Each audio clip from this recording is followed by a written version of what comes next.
BST का एक पूरा चैप्टर, वो भी 3 मिनट के अंदर आओ जरा करते हैं बात। तो प्लानिंग चैप्टर की बातें हैं। सबसे पहले जिसका मीनिंग की बात है कि एडवांस में हम डिसाइड करके चलते हैं कि आप किस बारे में, कि कहां हम आज की डेट में एग्जिस्ट कर रहे हैं, हमारा ऑर्गेनाइजेशन एग्जिस्ट कर रहा है और कहां हमें पहुंचना है। इन दोनों चीजों के बीच का एक ब्रिज की तरह काम करता है प्लानिंग, जहां यही दो मेन कीवर्ड निकल के आते हैं कि एडवांस में डिसाइडिंग और वो भी जहां हमें पहुंचना है, यानी ऑर्गेनाइजेशन ऑब्जेक्टिव की बात चल रही है। देन इसके बाद में इसकी इंपॉर्टेंस क्या है कि प्लानिंग हमें डायरेक्शन प्रोवाइड कर देता है, रिस्क के चांसेस काफी कम हो जाते हैं जब पहले से ही प्लान करके चलते हैं चीजों को, जो वेस्टफुल एक्टिविटीज हैं वो काफी कम हो जाती हैं, डिसीजन मेकिंग लेने में मदद मिलती है, नए नए आइडियाज निकल के आते हैं समटाइम्स प्लानिंग के दौरान। और जो आखिरी में हमें मैनेजमेंट के सबसे आखिरी फंक्शन कंट्रोलिंग के अंदर हमें जो बेसिस स्टैंडर्ड चाहिए होते हैं वो हमें प्लानिंग से ही मिलते हैं। फीचर्स क्या क्या हैं, तो प्लानिंग ऑब्जेक्टिव की अचीवमेंट पर फोकस करता है। सबसे पहला प्राइमरी फंक्शन है हमारा, पर वैसे है हर तरह के हर जगह के ऑर्गेनाइजेशन में एप्लीकेबल होगा और एक बार करके काम नहीं चलेगा, बार बार करना पड़ेगा। मेनली मेंटल एक्सरसाइज है, एक बंद कमरे के अंदर बैठकर भी प्लानिंग की जा सकती है मानसिक तौर पर सोचकर। इसके अलावा इसके अंदर मेनली डिसीजन मेकिंग ही इन्वॉल्व रहती है।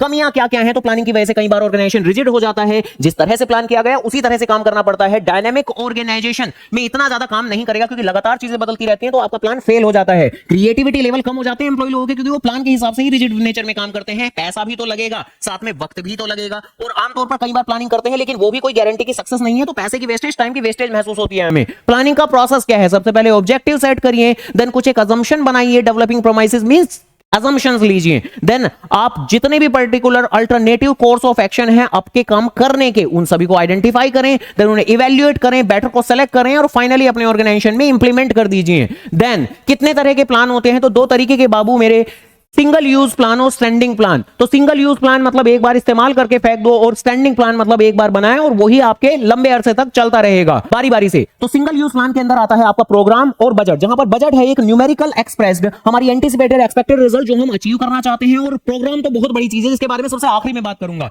स्टैंडिंग प्लान जो एक बार बनाते हैं हम, तो हमारे ऑर्गेनाइजेशन का ऑब्जेक्टिव क्या है, स्ट्रेटेजी, कंपटीटर्स को बीट करने का एक कॉम्प्रिहेंसिव प्लान जिससे हम कंपटीटर को बीट कर सकते हैं। हमारी ओवरऑल पॉलिसीज क्या है, जनरल स्टेटमेंट जैसे customer is a king, customer is a God, तो ये हमारी पॉलिसीज रहती हैं। प्रोसीजर, किसी भी काम को करने के step by step exact manner क्या रहेगा, तो पॉइंट नंबर 1, पॉइंट नंबर 2 ये मेरा प्रोसीजर रहता है। मेथड, किसी भी एक काम को करने का एक अपना तरीका होता है, तो प्रेस्क्राइब वेज और मैनर को कहते हैं मेथड। और रूल मतलब कि सुबह 10 बजे ऑफिस आना है तो आना है, कह दिया तो कह दिया। तो इस तरह की जो स्पेसिफिक स्टेटमेंट होती है जो कि आपके ऑर्गेनाइजेशन के अंदर एक डिसिप्लिन प्रिंसिपल को क्रिएट करती है, तो वो रूल कहलाते हैं। और मान के चलिए जो प्रोग्राम हमारा बचा था, प्रोग्राम एक ऐसी बड़ी टर्मिनोलॉजी है जो सभी चीजों को कवर करती है, ऑब्जेक्टिव को, पॉलिसीज को, प्लान्स को, रूल्स को, टास्क को, सभी चीजों को, लेकिन एक पर्टिकुलर प्रोजेक्ट के रिगार्डिंगली। तो एक बार यूज करते हैं और उसके बाद में फेंक देते हैं। अगले प्रोजेक्ट के लिए नया प्लान आपका बनने वाला है, नया प्रोग्राम हमें बनाना पड़ेगा। तो ऐसी और चैप्टर के 3 मिनट में रिवीजन के लिए वीडियो को लाइक और चैनल को जरूर सब्सक्राइब